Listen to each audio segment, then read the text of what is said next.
Welcome to episode 71. Today we are focusing on translation services part 2. So let's get started.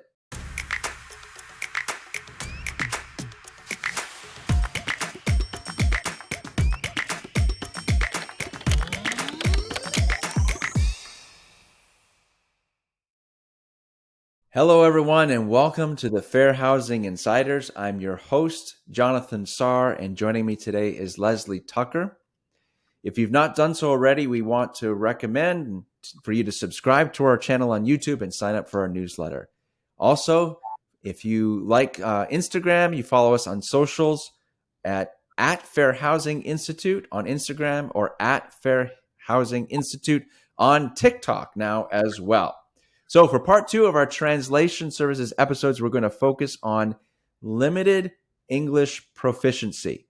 So let's take a look at this scenario, and then we're going to kick it back to Leslie and get her comments on the other side. Hi, I'm Chris. So happy to meet you. What is your name? You speak French? No, I don't speak French. Y a-t-il quelqu'un ici qui parle français? Wow, that sounds really cool, but I have no clue what you're saying. Hey, Morgan, do you know anyone around here who speaks French? This lady doesn't speak English. No, just Spanish. We don't have a French-speaking population around here. So interesting scenario. Leslie, was this agent required to provide a translator for this prospect who doesn't speak English? You know, Jonathan, not necessarily, but what he ended up doing or not doing was ultimately a problem. Because while he's not necessarily required by law to, automatically provide a translator, he is required by law to attempt to communicate with this person in some effective way. And there could be a variety of ways that may be effective to communicate with someone who doesn't speak English. He could have offered to pull up an app on his phone and try to communicate, via some translation app. Some of them are better than others, right? But he could have used one of, a telephone translation service. So there's, multiple companies out there that you can, subscribe to or be a member of, and, you pay a fee, you call them and they provide translation services. Staff people can Very good. Translate. And so there's a variety of ways, not just necessarily a professional translator to come onto the property. All right. Very good. So bottom line is make sure you know what options are available, or make sure you have them available to you. Okay, very good. Thank you. So how can you ask a prospect to bring someone with them who can translate? Is that allowed?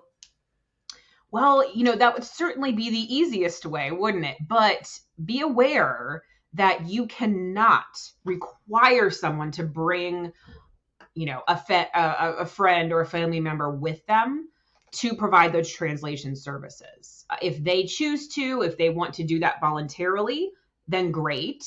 But that's not something that you can require of them, because the burden is on you as the housing provider to, effectively communicate with that person. Okay. Very good. Good to know. So there's a variety of different property types out there. So maybe someone in our audience are wondering, I have just a conventional property. It's not federally funded. It's not Section 8, not tax credit. So does that apply to me if my property is just conventional? Yeah, and that's a great question.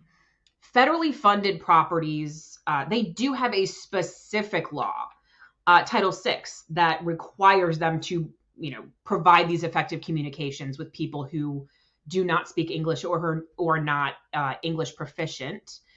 So that's kind of, there's no question there.